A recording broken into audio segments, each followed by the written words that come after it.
আল্লাহর নবী বিশ্ব নবী রাহমাতুল লিল আলামিন ডাক দিয়া বলেন, সাহাবীরা রে, কে জানি বারবার কান্না করতেছে আর জমিনের মধ্যে আঘাত করে কান্না করে। সাহাবায়ে কেরামগণ বলেন, ইয়া রাসূলুল্লাহ, ইয়া হাবিবাল্লাহ, ওগো নবীজি, আপনার একজন সাহাবী যার নাম হলো দাহিয়াতুল কালবি, উনি শুধু কান্না করে আর জমিনের মধ্যে আঘাত করে। নবীজি বলেন, সাহাবীরা রে, দাহিয়াকে আমার কাছে এনে দাও। দাহিয়াতুল কালবি আসলেন, আসার পরে আল্লাহর নবী বিশ্ব নবী রাহমাতুল লিল আলামিন ডাক দিয়া বলেন, দাহিয়া রে, তোমাকে আমি জোরপূর্বক মুসলমান বানাইনি, তুমি নিজের ইচ্ছায় মুসলমান হয়েছো। এখন কেন বা তুমি এভাবে কান্না করো, কারণটা কি বলো? দাহিয়াতুল কালবি বলে, ইয়া রাসূলুল্লাহ, ইয়া হাবিবাল্লাহ, নবীজি গো, আমি এমন এক অন্যায় করেছি গো নবীজি, এমন অপরাধ করেছি, মনে হয় আমার আল্লাহ আমার জীবনের গুনাহ ক্ষমা করবেন না। আমি গুনার জন্য জাহান্নামের আযাবের ভয়ে কান্না করি।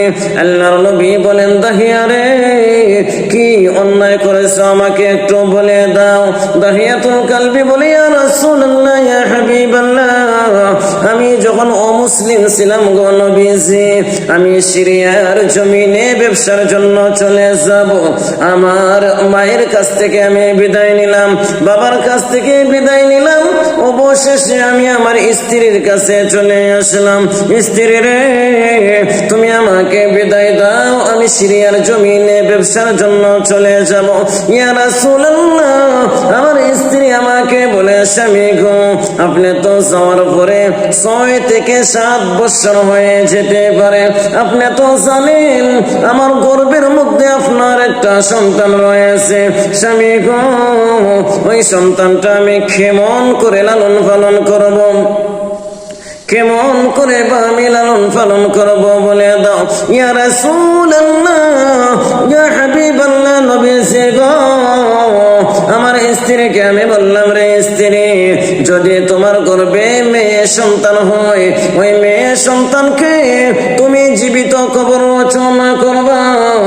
যদি ছেলে সন্তান হয়, ছেলে সন্তানকে সুন্দর করে লালন পালন করবা। আল্লাহর নবী শুধু শ্রবণ করতেছেন, দাহিয়াতুল কালবির জবান থেকে যেগুলা কথা বাহির হয়ে শুনতেছেন। আল্লাহর নবী বিশ্ব নবী রাহমাতুল লিল আলামিন দাহিয়াতুল কালবির ঘটনা শুনেন আর কান্না করেন। দাহিয়াতুল কালবি বলে, ইয়া রাসূলুল্লাহ, ইয়া হাবিবাল্লাহ, আমি 6 থেকে 7 বছর পরে যখন বাড়িতে আসলাম, আসার পরে লক্ষ্য করে দেখলাম একটা ছোট্ট মেয়ে আমাকে আব্বু আব্বু আব্বু বলে ডাকতেছে। আমি ডাক দিয়া বললাম, স্ত্রী রে, এই যে আব্বু আব্বু বলে আমাকে ডাকে, এই মেয়েটা কোথা থেকে আসলো? এই মেয়েটা পাখি?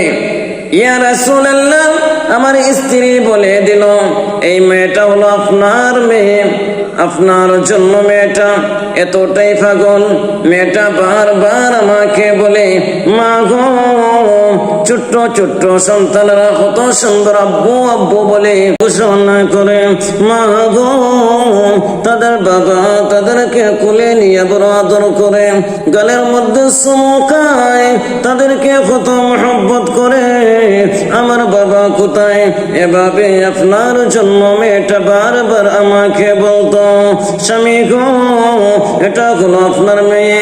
এমনি আমি কি করলাম?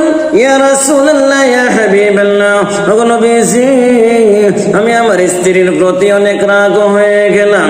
বললাম, স্ত্রী রে, তুমি আমার মেয়েকে জীবিত কেন রাখলা? তুমি কি আমার মেয়েকে মারো নাই? তখন মেয়েটা বারবার আব্বু আব্বু বলে আমার পাশে আসে।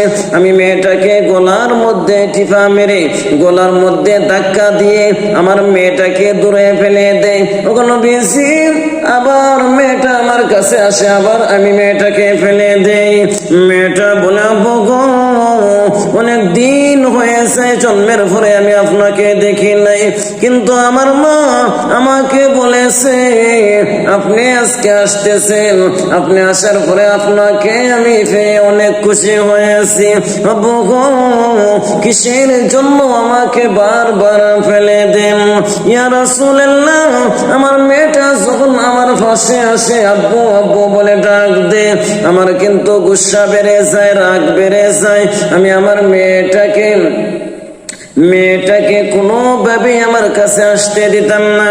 আল্লাহ নবী গো, আমার স্ত্রীর কাছে বললাম, রে স্ত্রী, তুমি আমাকে তাড়াতাড়ি একটা খন্তিয়ার রশি দাও, খন্তিয়ার রশি দিবা, আমি মেয়েটাকে জীবিত কবর রচনা করে আসব।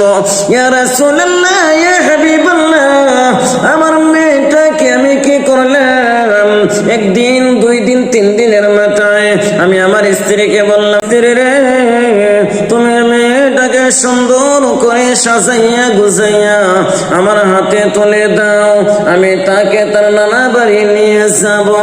স্ত্রীর মনে হয় আমার স্বামীর অন্তরের মধ্যে তার মেয়ে দিয়া মহব্বত ঢুকে গেছে। স্ত্রীর মনে ওই মেয়েটাকে আর মারবেন না। এবার স্ত্রী সুন্দর পোশাক পরাইয়া সুন্দর ভাবে সাজাইয়া গুজাইয়া ওনার স্বামীর কাছে যখন দিয়ে দিলেন, স্বামীর কাছে দিয়ে দেওয়ার পর ওনার স্বামী বলতেছে মা গো, দাহিয়াতুল কালবি বলে, ইয়া রাসূলুল্লাহ, ইয়া হাবিবাল্লাহ, ওগো নবীজি, যখন আমার মেয়েটাকে সাজাইয়া গুছাইয়া আমার স্ত্রী আমার হাতের মধ্যে দিল, আমি মেয়েটাকে নিয়ে যাইতে একটা জঙ্গলের দিকে চলে গেলাম। মেয়েটা ডাক দিয়া বলে, আব্বু গো, আপনি আমাকে কোথায় নিয়ে যান গো আব্বু? আপনি না বললেন নানা বাড়ি নিয়ে যাইবেন, এই যে জঙ্গলের মধ্যে আপনি আমাকে নিয়ে যাইতেছেন। তখন আমি বললাম, রে মেয়ে, সব তুমি কোনো আলাপ করবে না।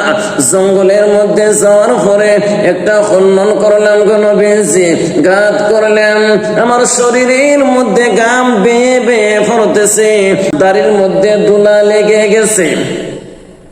ইয়া রাসূলুল্লাহ, ইয়া হাবিবাল্লাহ, গো নবীজি, আমার মেয়েটা বলে, আব্বু গো, কেনই বা এত কষ্ট করে আপনি খনন করতেছেন গো আব্বু? আসেন আপনি আমার কাছে, আপনার শরীরের